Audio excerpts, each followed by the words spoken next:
Bienvenue dans Smart Bourse, votre double dose quotidienne de marché en direct sur Bismart. Chaque jour à la mi-journée, 12h30, 13h. Et en fin d'après-midi, la grande édition pendant 1 heure à partir de 17h. Au sommaire de cette édition de la mi-journée, les marchés obligataires qui restent le point de focalisation important pour les investisseurs, avec une correction des marchés obligataires aux États-Unis notamment, qui s'est encore amplifiée ces derniers jours et ces dernières semaines, au point que le 10 ans américain a dépassé désormais les 2,80%, 2,83% au plus haut ces dernières heures.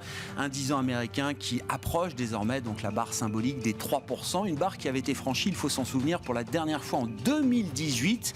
Le 10 ans américain avait atteint 3,15% au plus haut du dernier cycle de resserrement de politique monétaire de la Réserve fédérale américaine à l'automne 2018.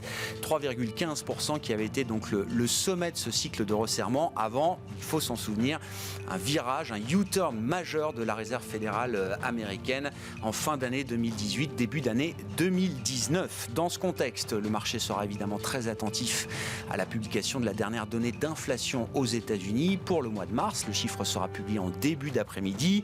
Le consensus des économistes est positionné pour une progression à nouveau de l'inflation sur un an qui pourrait tourner autour de 8,5% selon le consensus. Mais souvenez-vous que depuis plusieurs mois, le consensus a à chaque fois été pris à défaut et un risque de surprise à la hausse sur l'inflation américaine reste sans doute le risque principal. Nous évoquerons la question de l'inflation et de la Fed dans quelques minutes avec Bastien Dreux, responsable de la macro-stratégie thématique de CPR Asset Management. Et puis, pour changer un petit peu d'ambiance et de focale, les entreprises vont revenir progressivement à la une avec la saison de publication de chiffres d'affaires et de résultats qui va commencer dès ce soir d'ailleurs pour les grandes entreprises françaises et européennes avec la publication de l'activité trimestrielle de LVMH attendue après bourse. Et puis côté américain, nous aurons la publication des grandes banques américaines à partir de demain avec notamment la publication attendue de JP Morgan. Qu'attendre de cette saison de publication dans un environnement de marché complexe? Nous en parlerons avec Arnaud Morel qui sera à mes côtés en plateau, le directeur de la gestion sous mandat de Promépar Asset Management.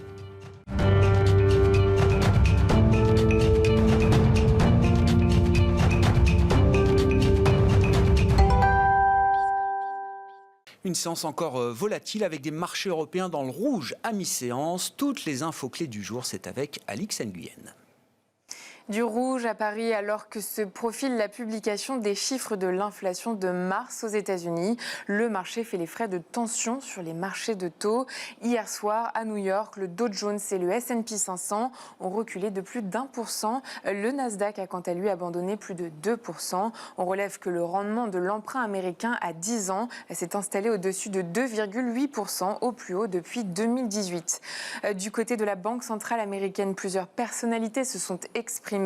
Charles Evans, le président de la Fed de Chicago, jusqu'alors considéré comme l'un des membres les plus dovish du FOMC, estime qu'une accélération du rythme des hausses des taux pour combattre l'inflation doit être débattue. Le gouverneur de la Fed, Christopher Waller, a quant à lui déclaré que l'institution fait tout ce qu'elle peut pour éviter que les hausses des taux ne provoquent des dommages collatéraux sur l'économie.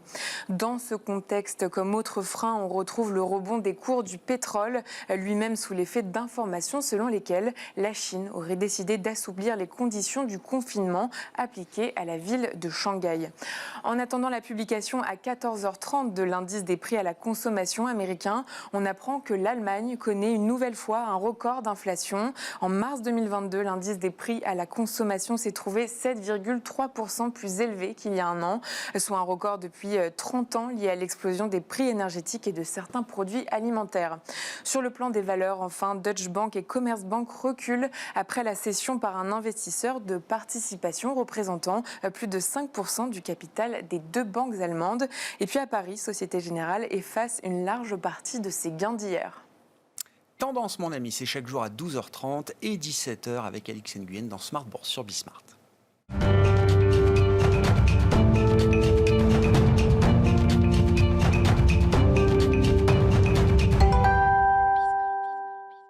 Et c'est jour de publication de l'inflation aux États-Unis pour le mois de mars. L'inflation réalisée sera publiée en début d'après-midi, mais nous en parlons d'ores et déjà dans cette édition avec Bastien Dreux, qui est avec nous par téléphone, responsable de la macro-stratégie thématique de CPR Asset Management. Bonjour Bastien, merci beaucoup d'être avec nous. Effectivement, le consensus des économistes est positionné sur un chiffre d'inflation sur un an qui pourrait grimper autour de 8,5%, venant de 7,9% pour l'inflation réalisée au mois de février aux États-Unis.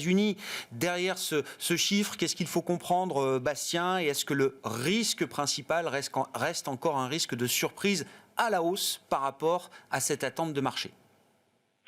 Oui, alors 7,9% en février, c'était déjà un plus haut de 40 ans.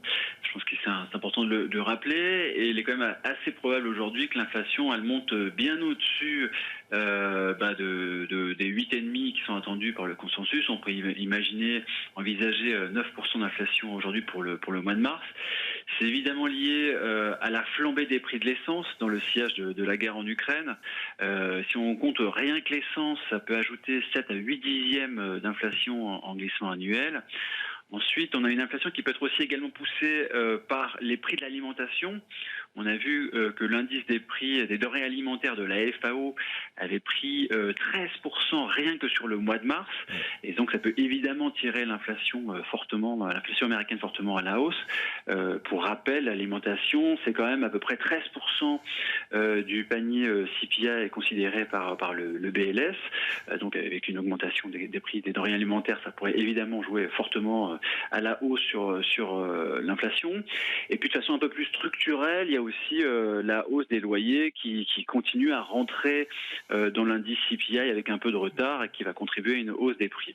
Peut-être le seul élément qui va un peu dans le sens inverse, qui pourrait aller dans le sens inverse, c'est on a commencé à avoir des petites baisses de prix des voitures d'occasion. Mais ça sera visiblement plutôt sur les mois prochains qu'on commencera à avoir un effet plus substantiel sur l'inflation. Ça devrait plutôt contribuer à une petite baisse du corps CPI, de l'inflation sous-jacente sur les prochains mois. Derrière la question de l'inflation, il y a évidemment la question de la résilience de la croissance américaine. Et quand on parle de la croissance américaine, on parle avant tout de la dynamique du consommateur américain. Bastien, cette semaine sera intéressante à ce titre également, puisque nous aurons la publication des ventes au détail pour le mois de mars aux États-Unis ce jeudi. Qu'est-ce qu'on peut dire du dynamisme de la consommation des Américains à ce stade? Est-ce qu'on est déjà sur un choc majeur qui se reflète en termes de consommation? Ou est-ce qu'il y a une forme d'adaptation, d'une certaine manière, du consommateur américain à ce nouvel environnement? Comme vous le soulignez, c'est vraiment l'élément qu'il faut suivre, qu'il faut surveiller de très très près. Est-ce que la consommation des ménages va tenir? Et pour le moment, on n'observe pas encore de rupture en ce qui concerne la consommation.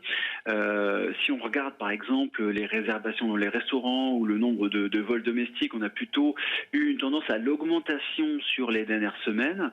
Donc il y a un peu de rattrapage par rapport à la vague de Omicron notamment.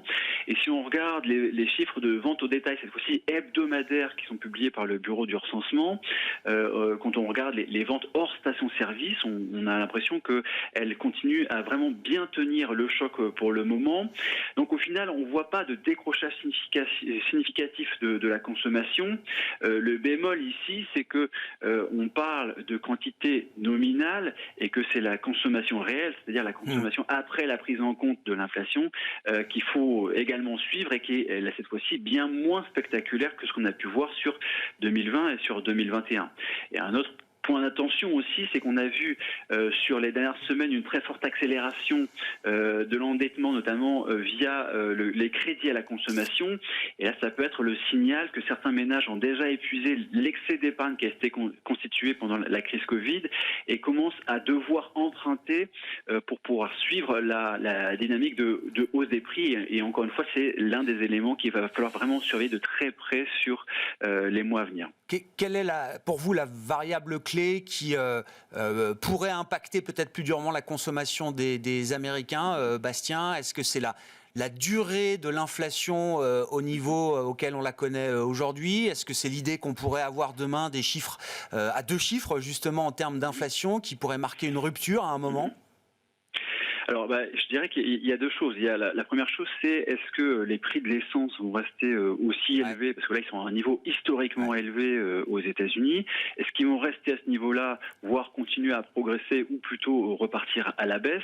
Donc ça, c'est le premier élément. C'est aussi la durée du choc. Et puis le deuxième élément, c'est dans quelle mesure cette inflation, elle se généralise à l'ensemble des biens et des services. Et là, ça serait un problème global pour la consommation et notamment pour la Fed. C'est intéressant. Je voyais juste avant de prendre l'antenne, je voyais sur l'essence aux États-Unis, l'administration américaine semble prête à accepter une dose d'éthanol plus importante, peut-être dans le gasoline américain. On montre, enfin. Joe Biden, d'ailleurs, s'exprimera, je crois, après la publication du chiffre d'inflation aux États-Unis. Il y a quand même l'idée que, effectivement, c'est un problème qui n'est pas juste un problème de politique monétaire, Bastien. Non, ça va beaucoup plus loin que ça, évidemment. Ça va. C'est un problème qui est assez général. Ouais. Bon. Si on prend quand même l'angle et la perspective de la politique monétaire américaine, donc prochaine réunion, ce sera début mai pour la Réserve fédérale américaine. Conclusion de tout ça, si on n'a pas de rupture pour l'instant constatée en termes de consommation aux États-Unis, avec l'envolée des chiffres d'inflation, ça veut dire qu'effectivement la stratégie d'aller vite et fort sur le resserrement monétaire, c'est la stratégie consensuelle désormais au sein du FOMC. Oui, très clairement. Là, toutes les communications qu'on a pu voir ces dernières semaines, et votre collaboratrice l'indiquait juste auparavant, c'est qu'on a vraiment, même les membres les plus dovish du FOMC, les plus colombes, sont aujourd'hui assez offensifs en termes de politique monétaire. Il faut resserrer la politique monétaire très rapidement. L'un des éléments très marquants de la communication de la Fed, c'est que la Fed a deux mandats, il y a la stabilité des prix et le plein emploi. Et ce à quoi on a pu assister ces dernières semaines, c'est le fait que les membres du FOMC envoient le signal, qui est un peu à la Volcker, que désormais seul le mandat de stabilité des prix compte, qu'on va mettre le mandat de plein emploi un petit peu de côté pour le moment.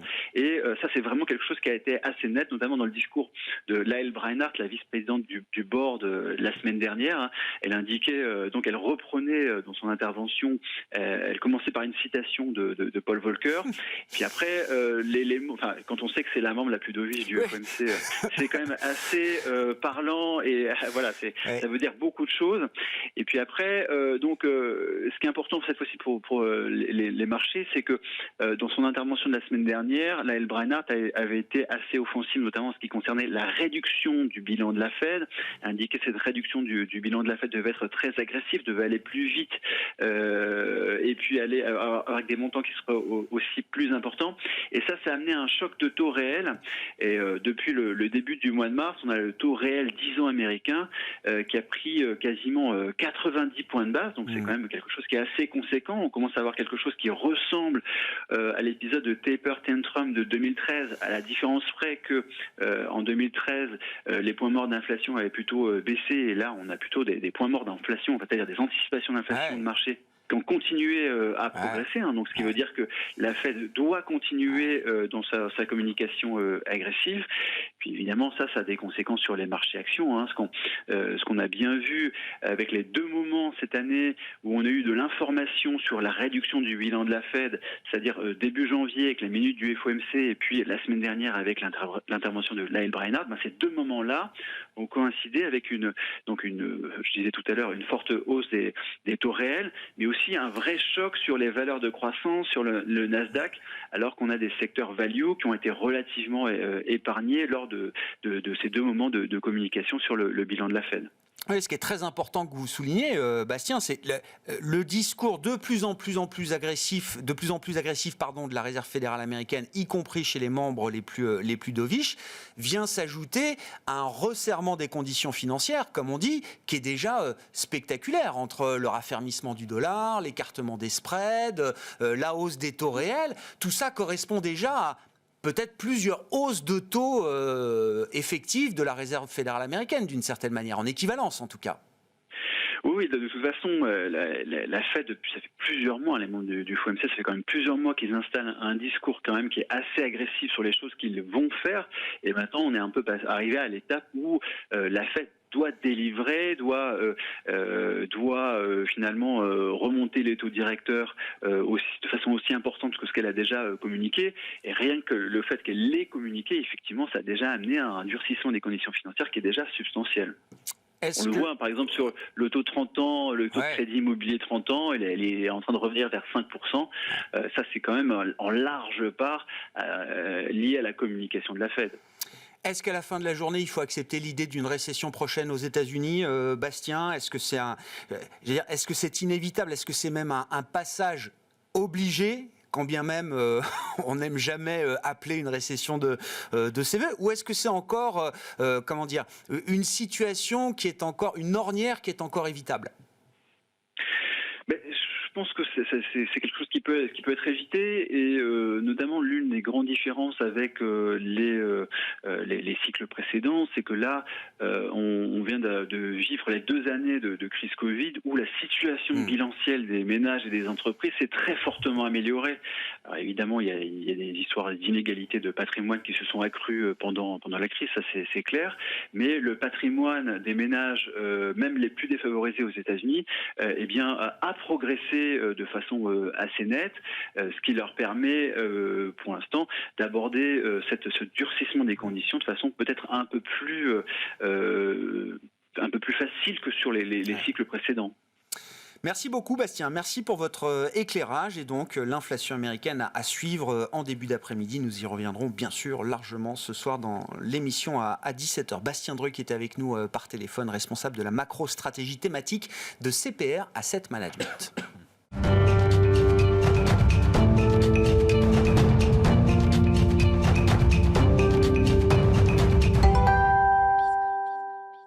Venons-en à présent à ce qui reste quand même la matière première des marchés des investisseurs, les entreprises et les résultats d'entreprise. C'est Arnaud Morel qui est à mes côtés en plateau pour en discuter, le directeur de la gestion sous mandat de Promépar Asset Management. Bonjour Arnaud. Bonjour Grégoire. Merci beaucoup d'être là. Oui, parce que cette semaine marque également le coup d'envoi symbolique des publications. Quelques grands noms vont quand même publier, à commencer par LVMH ce soir pour les entreprises européennes, et puis on aura une montée en puissance au cours des prochaines semaines. De manière assez globale, si on prend le marché européen comme périmètre, qu'est-ce que le marché attend des publications du premier trimestre attendues ces prochains jours? Alors pour commencer, déjà, oui, nous entrons dans la période des publications des résultats des entreprises pour le premier trimestre. On va y être très attentif, tant pas sur la qualité des résultats du premier trimestre, puisque ça va être un peu faussé, même s'ils seront de qualité. Pourquoi ? Parce que le conflit russo-ukrainien ne sera pas totalement intégré, ou aux 2/3, 3/4 intégré. Ce qu'on va regarder, ça va être vraiment les perspectives, et écouter surtout attentivement les perspectives des managers pour la fin d'année. Pourquoi ? Parce que si dans leur discours on a une tonalité un peu trop négative, on va voir que le marché va réajuster et va reprendre une prime de risque, réajuster sa prime de risque, et ça c'est important, et notamment la communauté des analystes va revoir leur révision de BPA qui semble peut-être aujourd'hui en retard, en tout cas au moment où on parle sur cette thématique-là. Bon. Je défends toujours le travail des analystes, effectivement, toujours en retard, toujours à contre-temps. Mais bon, c'est un métier, il y a le métier d'investisseur, de gérant, et il y a le métier d'analyste qui est toujours utile. Vous dites là, effectivement, pour les analystes, le travail d'ajustement en amont de cette saison de publication est un peu compliqué peut-être ? Exactement. Aujourd'hui, on pense qu'ils sont un peu en retard. Oui. Pourquoi ? On regarde, soit le marché a raison sur certains secteurs, soit les analystes ont raison, et donc le marché peut rattraper sur certains secteurs. Aujourd'hui, les attentes en croissance de BPA sur l'Eurostoxx 50, donc l'indice européen large, on est à 12% de croissance de BPA. Et quand on regarde la tendance sur les 3 derniers mois, on est sur une tendance haussière de révision de BPA. Ça peut poser des questions. Après, quand on regarde à l'intérieur, bien sûr, il y a des mouvements intrasectoriels importants. On voit des secteurs qui ont été révisés à la hausse. Bien sûr, les secteurs qui sont exposés à l'énergie, à l'eau, à gaz, un rebond de 50%. Nous, on pense que ce rebond de croissance des BPA n'est pas encore totalement intégré, puisqu'on regarde un petit peu les effets de base. Les attentes sont quand même légères. On est en croissance négative quand même quasi sur les 10 dernières années, de manière générale. Ils ont révisé également à la hausse sur la partie industrielle, notamment sur la partie défense, ce qui semble aussi logique. Jusque-là, on suit et on adhère. Et on a des révisions sur toute la partie secteur assurance et distribution alimentaire. Assurance, on le comprend aussi, ce qui a été dit précédemment. La remontée des taux réels est quand même un facteur évident et d'interprétation positive pour ce secteur des assurances. De l'autre côté, le retail et l'alimentaire aussi nous semblent très intéressants. Pourquoi ? Parce que dans une perspective de monde inflationniste, il faut être présent sur ce secteur-là. A contrario, les révisions vraiment évidentes que j'arrive à référencer, c'est sur les services IT. Donc là, révision de plus de 30% sur l'année 2022. OK, et on le voit, ça a été fait sur le marché. Ensuite, on a la révision sur l'autre partie des banques à hauteur de 7%. On le comprend aussi avec une croissance qui sera moins importante qu'était attendue. Et après, on a sur le secteur automobile, moins 15%. Bien sûr, le marché a acté cela. Est-ce qu'il n'y a pas un juste milieu dans d'autres secteurs ? On pense, et on a ce soir la publication d'LVMH, le secteur aujourd'hui du luxe est révisé 15% à la hausse. L'an dernier, ils reviennent d'une perspective de croissance bénéficiaire 120%. Je ne vous refais pas l'historique entre 2015 et 2021, mais c'est quand même très important. Donc le quid et tout l'intérêt que nous allons avoir sur la suite de la publication de ce soir. Ouais. LVMH, effectivement, alors emblématique à plusieurs niveaux. C'est le leader mondial du luxe, c'est la plus grosse capitalisation boursière européenne. C'est intéressant. Je note en tout cas sur le plan de la dynamique boursière que le secteur du luxe est beaucoup moins porteur depuis quelques mois maintenant. Quand bien même, j'ai en tête encore les résultats d'LVMH, alors sur l'année 2021, qui reste une croissance à 2 chiffres, parfaitement dans les rails de ce qu'on connaît du leader mondial du luxe depuis des années maintenant. Et c'est sans doute encore ce qu'on aura ce soir. On attend peut-être 15% de croissance organique encore pour le chiffre d'affaires de LVMH. 17%. 17% Le consensus est à 17%. Ce qu'on va regarder, c'est la partie mode et maroquinerie. On attend 23%. C'est, on va dire, la croissance moyenne sur les 5 dernières années du mode et maroquinerie. Ça représente 50% de LVMH. OK, ils ont réussi à augmenter aujourd'hui les hausses de prix en fin d'année. Ils ont augmenté leurs points de vente. On a une croissance aussi des volumes, donc ça devrait être porteur. Par contre, s'ils se loupent et ils sont en dessous, on va dire, des 21%, 20%, là, la sentence et les révisions sur le secteur pourraient être négatives. En tout cas, aujourd'hui, ce n'est pas ce que le consensus achète. LVMH, c'est moins 14, c'est la dernière ligne du secteur du luxe. Elle a une performance positive sur un an et une valorisation qui s'est quand même contractée au cours des derniers mois. Oui, mais vous dites finalement, ça reste un dossier LVMH qui est, alors peut-être pas pricé autant pour la perfection qu'il n'a pu l'être, mais qui reste quand même pricé pour quelque chose de substantiel. Exactement. Où l'erreur ou le petit décalage serait sanctionné. Exactement. Aujourd'hui, on se paye à 38 fois en termes de PE. Au plus haut, on était à 46 fois. Les mouvements sur les taux, aujourd'hui, on fait le travail aujourd'hui sur le secteur du luxe. Comme je vous l'ai dit, LVMH moins 14. Mais la moindre erreur sur la croissance organique, la top line, le chiffre d'affaires, sera actée par le marché. Et en dessous de 20%, et comme vous l'avez souligné, croissance à 2 chiffres, c'est le rythme moyen, ce sera une sentence pour les marchés. C'est pas aujourd'hui ce qui est acté au niveau du consensus. Mais nous, voilà, c'est pas un secteur sur lequel nous sommes présents, surpondérés depuis quelques mois, notamment depuis le mois d'août 2021, où on a allégé nos positions. Bien sûr, on y est présent, on ne peut pas être présent dans le luxe, c'est tellement important dans les indices, mais c'est quelque chose que nous ne surpondérons plus aujourd'hui au vu du risque. Qu'est-ce qui a remplacé la surpondération du luxe alors dans les portefeuilles, Arnaud ? Comment vous êtes positionné là, dans l'environnement et la complexité de l'environnement actuel pour le compte de clients privés là, quels sont Le travail qu'on avait fait, c'était de revenir déjà sur la financière. Au moment de l'avènement, on va dire, du vaccin. Des valorisations qui étaient quand même un plébiscite, un retour de dividendes à la fin de l'année. Donc on avait acté une surpondération financière et à travers les banques dans les portefeuilles. Ce qu'on a allégé au cours des derniers mois. Sur le rebond aussi important du CAC et des indices, on a allégé notre secteur bancaire, on nous sous-pondéré banque. On reste surpondéré sur les assurances. Pour les raisons que je vous ai dites, c'est un secteur qui est recherché, malgré la remontée des taux nominaux aujourd'hui, qui va avoir un impact, c'est sûr, mais dans le futur, la remontée des taux réels sera quelque chose d'important. En plus, c'est moins exposé à la cyclicité économique. Donc aujourd'hui, on le voit, le marché aussi a un lac différentiel de performance entre les deux. Oui, parce que le secteur banque, on a vu que le déclenchement, pour les banques européennes, en tout cas, le déclenchement de la guerre en Ukraine il y a bientôt 2 mois, a été un point de rupture, je ne sais pas, en tout cas a marqué un sacré coup d'arrêt pour le secteur bancaire.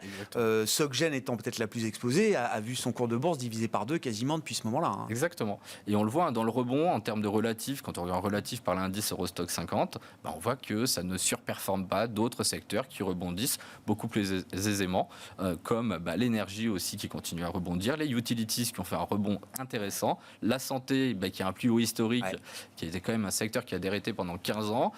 Il y a de la visibilité, il y a de la rentabilité, de la croissance, et en plus c'est autofinancé. Donc c'est quand même un secteur qui est intéressant. Donc la pharma fait partie de notre secteur, de notre surpondération. On la joue sur 2 acteurs aujourd'hui en Europe. AstraZeneca pour les perspectives de croissance, clairement. Et on joue sur Sanofi avec une décote jamais observée et toujours un dividende sur un secteur quand même qui est très intéressant. Ah, effectivement, le secteur de la santé, on y reviendra ce soir avec un analyse du secteur de la santé. Place aux analystes également dans Smart Bourse, mais effectivement c'est frappant et je crois que c'est d'ailleurs le secteur healthcare est au plus haut historique en Europe et aux États-Unis, ce qui montre bien aussi la recherche de refuge d'une certaine manière de la part des investisseurs. Dans les secteurs industriels, vous avez évoqué le secteur de la défense, évidemment, alors qui devient incontournable comme jamais, et pourtant c'est plus d'une dizaine d'années que je suis les marchés et je sais que beaucoup de gérants aimaient plutôt ces valeurs de défense, mais on communiquait assez peu dessus. Maintenant, ça devient des positions avec lesquelles on est beaucoup plus à l'aise, y compris quand il faut l'afficher face aux clients d'une certaine manière, Arnaud. Oui, vous êtes d'accord avec ça? Je confirme, mais de toute façon, au vu de la performance des Thales, en général, c'est la valeur de fonds de portefeuille, donc ça représente 2,5 dans le portefeuille. L'effet marché fait que ça arrive dans le top 5 du portefeuille aujourd'hui. Donc, intrinsèquement, on l'affiche donc avec beaucoup plus de facilité, et surtout le potentiel. On a un PE qui est toujours en dessous de 10, on a un dividende. Aujourd'hui, on voit les plans d'annonce sur les budgets de défense qui sont quand même importants. On le voit, le chancelier Scholz qui dit 3% de mon PIB, aujourd'hui ce sera dédié à la défense. Donc ça, c'est avec Thales. Après, on a un autre acteur qu'on aime beaucoup, italien, donc qui est Leonardo, beaucoup plus exposé aujourd'hui sur la partie défense. Ça représente 75% du chiffre d'affaires, notamment avec l'Eurofighter, le produit star, l'avion de chasse Typhoon, qui est un concurrent justement du Rafale. Mais on va dire qu'il y a des délais de livraison moins importants. Donc pareil, on est positionné sur ces 2 valeurs-là, qui sont sur des business assez différents. Mais aujourd'hui, clairement, il faut en avoir dans les portefeuilles. Et puis alors, en lien avec la guerre en Ukraine, il y a également, je reprends l'exemple de Société Générale, mais parce que c'était l'exemple d'hier, ce risque politique ou ce risque de réputation, alors qui a toujours existé pour les investisseurs, mais qui prend une dimension nouvelle, on peut le dire comme ça. Je rappelle, l'histoire de Société Générale, c'est quand même 15 ans d'investissement en Russie à travers Rosbank, qui sont stoppés du jour au lendemain, enfin en quelques jours en tout cas, en limitant les dégâts, c'est ce que le marché a salué d'ailleurs hier. Ça n'enlève rien au fait qu'il y a 15 ans d'investissement qui sont revenus à néant aujourd'hui. Tout à fait. Donc nous, pareil, on fait le même travail. Donc Société Générale, on le voit, c'est salué, ça fait +8. Après, c'est la news qui est annoncée. Comme vous l'avez dit, c'est le risque réputationnel. Et c'est exactement le travail qu'on fait parce que c'est une approche ESG. On le fait au sein de nos portefeuilles. On a fait aussi un arbitrage quand même qui est important et pas neutre. On a sorti Total Energy de nos gestions, en tout cas dans la grande majorité de nos gestions qui est sur la zone économique européenne. Sur cette idée d'un risque réputationnel, à jouer sur une autre partie, on regardait aussi une diversification du risque géopolitique, clairement.